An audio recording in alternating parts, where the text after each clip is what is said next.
Գյումրիում կայացավ հոգեկան առողջություն և ինքնախնամք թեմայով երկօրյա աշխատարանը, որին մասնակցեցին Շիրակի մարզի և Ղարաբաղից տեղահանված հաշմանդամություն ունեցող անձինք։ Աշխատարանն իրականացվեց Փախստականների համայնքային խորհրդի և Փախստականների հարցերով էստոնական խորհրդի նախաձեռնությամբ հոգեսոցիալական հասանելի ծառայություններ հաշմանդամություն ունեցող անձանց համար ծրագրի շրջանակում։ Գյումրիում ծրագրի իրականացմանը ներգրաված է Կանանի հասարակական կազմակերպությունը, որը հյուրընկալում է Փախստականների համայնքային խորհրդին և աջակցում համայնքում բնակվող տեղահանված անձանց մասնակցությանը տարբեր նախաձեռնություններում։ Մասնակիցները նաև իրենց փորձառությունից ելնելով են ընտրել տվյալ թեման։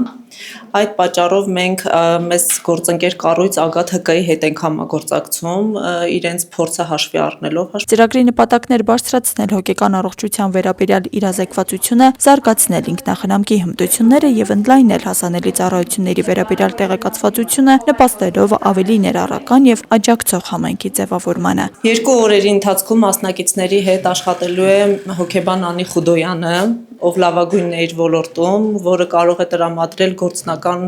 նաև աշխատանքների շնորհիվ իրենց գործիքներ հետագայում կարողանան իրենք զբաղվել իրենց ինքնախնամքով և իրենց հոգեկան առողջությամբ։ Աշխատարանի ընթացքում մասնակիցները ձեռք են բերել ինքնախնամքի նոր հմտություններ և գործնական գործիքներ, որոնք կարող են կիրառել առօրյա կյանքում հոգեկան բարեկեցությունը պահպանելու և ամրապնդելու նպատակով։ Գաղափարի նպատակն է հաշմանդամություն ունեցող անձանց իրազեկել հոգեսոցիալական ծառայությունների մասին։ Գաղափարը մշակվել է իմ և Լուսինե Ավանեսյանի կողմից։ Թրեյնինգի ընթացքում մասնակիցներին տրամադրելու ենք ինքնախնամքի գործիքներ։ Ավելի շատ իրազեկված լինեն իրենց իրավունքներին, ինտեգրվեն հասարակությանը, ինչպես կարող են